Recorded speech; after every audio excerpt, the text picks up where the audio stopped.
Hello there guys, welcome back to another video. I'm at Peckham today, as you probably could tell. You know, always Peckham to Thamesmead, you know. So I've got about 20 minutes, so I thought I'd do another little vlog, style, rant, whatever you want to call it. I've had a few questions about how I became a bus driver. So I thought I'd try and answer some of that. Obviously, we'll start from the beginning, as I should be. Start by applying on the website. So obviously I went on Stagecoach's website. You can, obviously if you want to go for Go Ahead or whatever, it's up to you. But you just go on their website, search for trainee bus drivers.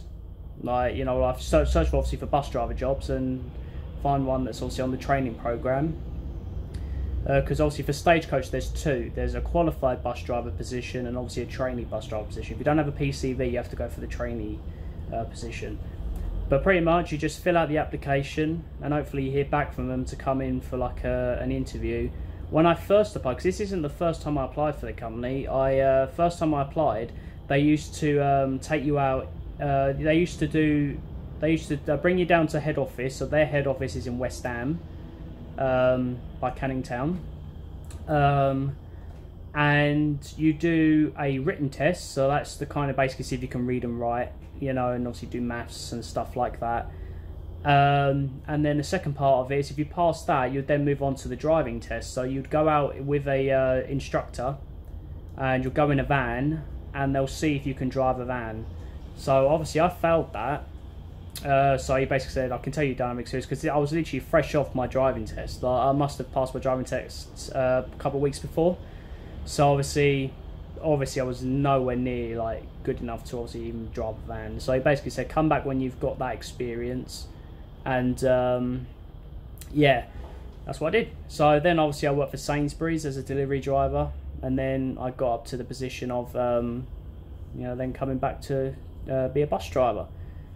But obviously I did all that hard work and they got rid of it because of COVID. So I was like, oh, I could have, apparently they've had it like gone for a while. So yeah. But it worked out in the end. I'm a bus driver now, so yeah. But yeah, pretty much once, so this time around, obviously I just had an interview, face-to-face interview, at the garage, obviously at West Ham. And yeah, it was just pretty much just answering questions. And then she started giving me the paperwork to obviously send off the DVLA, you know, for like my medical and stuff like that. So once you fill out all that paperwork, you then get a date to go for your medical, which was also in Canning Town. It's pretty much around the corner from the garage. And you have your medical done, your eyesight, you know, your blood pressure. Obviously you have to pee in a cup, you know, so make sure you've got no like diseases or anything like that that could affect your health. And then if that comes back all good, what will happen is they'll send it off to the DVLA, and then you check on the website, like when you view your driver's license, and see if they've granted you the provisional category D. Once you get that, you ring them up, and then obviously tell them you got your category D, like provisional, and then that's when they'll start the training. So they'll get you to obviously, I think if I remember, as soon as I got that, yeah, as soon as I got that, I had to go back to West Ham. So they gave me a day to come back to West Ham, and that's when I do all my theory stuff. So I did, obviously, you do 3 tests. You do the multiple choice, the theory, and you do the start of your module 4, I think. Or was it? See, I'm having trouble remembering all this. Yeah, you do your theory, your multiple choice, and your case studies. That's it. Yeah, that's part of your mod 4, I think. But yeah, you do your case studies as well. So if you, obviously I did that in quick succession. Normally I think they do the first 3-4 days just revising on Theory Test Pro, and then you then go into test. But obviously they keep asking you to do like practice tests. So if you're getting really high scores, they'll ask you if you want to go in and do it now, or like, you know, the next day or whatever. So I got mine done. I was there probably for the first day, it was just revision, and then the second day I did all my tests in one day, if I remember. No, sorry, I did 2 tests in one day, then the next day I did the case studies. But yeah, I was really cocky and confident, but you know, it paid off. because on the case studies one, I think you get about 70 minutes or something like that, if I remember.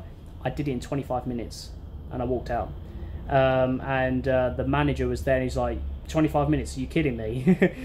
He's like, you better have passed. I straight away said, I know I've passed, and I didn't even look at the sheet.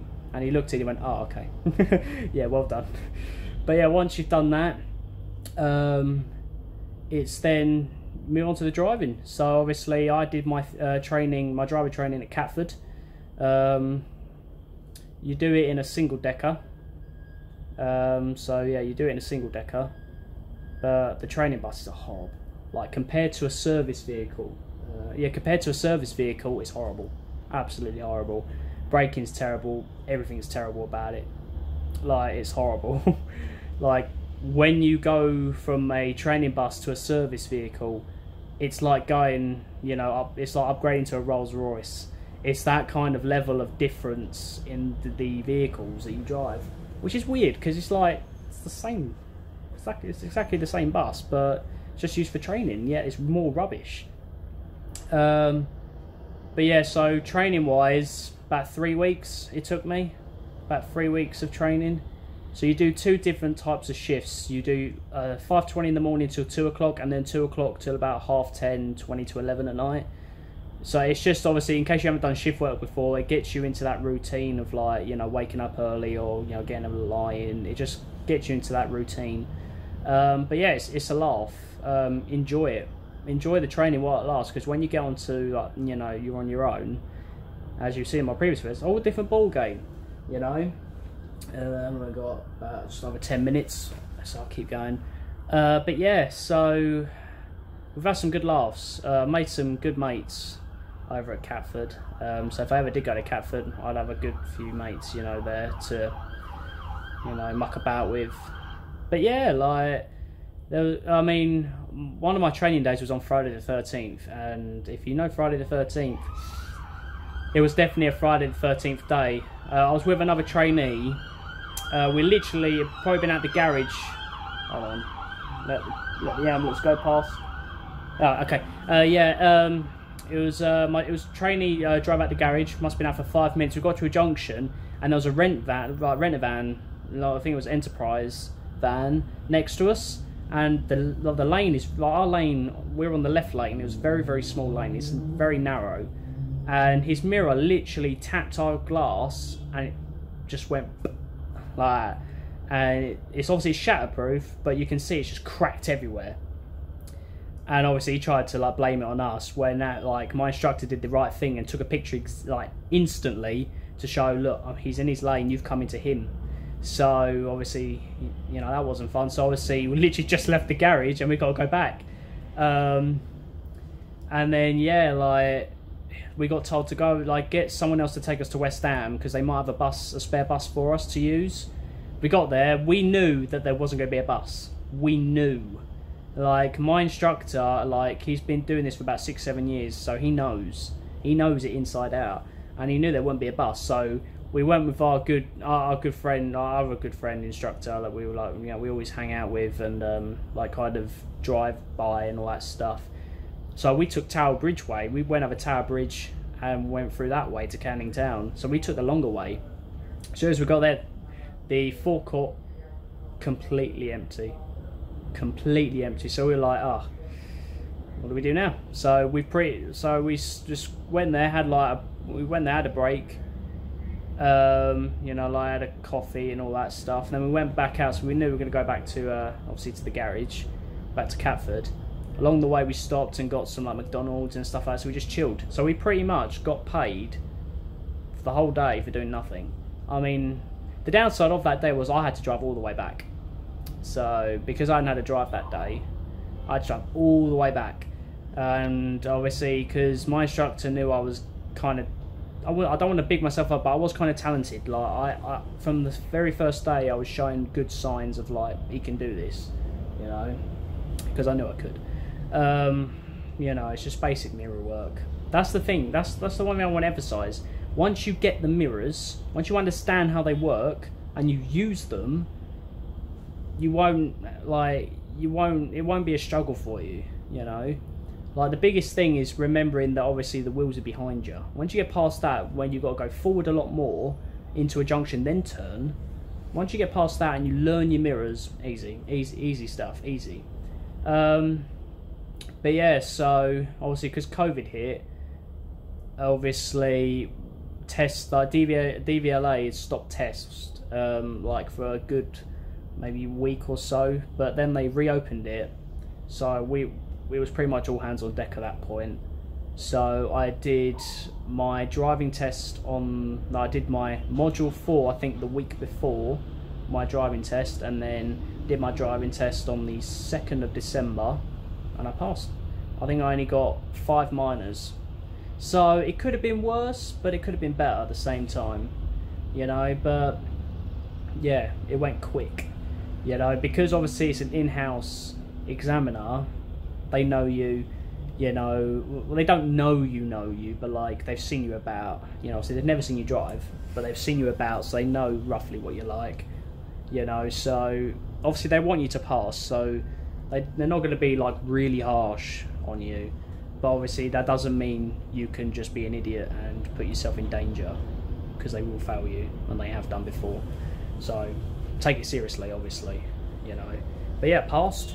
And then pretty much after that, I think you have like 1 or 2 days off, because normally you try and do it like near the end of the week. I did mine on a Tuesday, but I'd like, you know, but then pretty much the Wednesday, Thursday, Friday, back in West Ham in the classroom again. I did my ticket training and my oyster training, iBus training, so I had to use the MDT, how it works, all that kind of stuff. And then you do customer service training, what do you do when, you know, see there's a terrorist threat, you know, see the run, hide, tell, stuff like that. You learn all of that, so it's quite intense. There's a lot to think about, you know.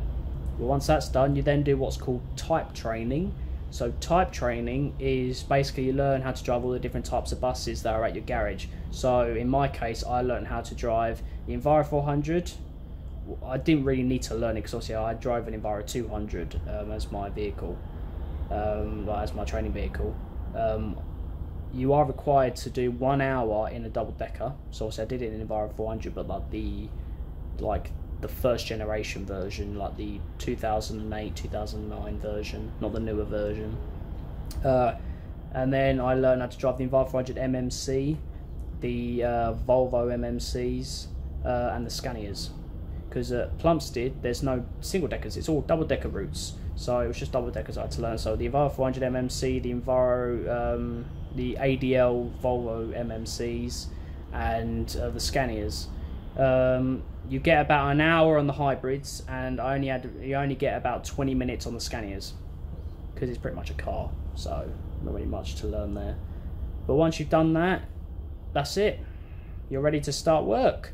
So you get a date to come back, normally be the week after, and then you do your route learning.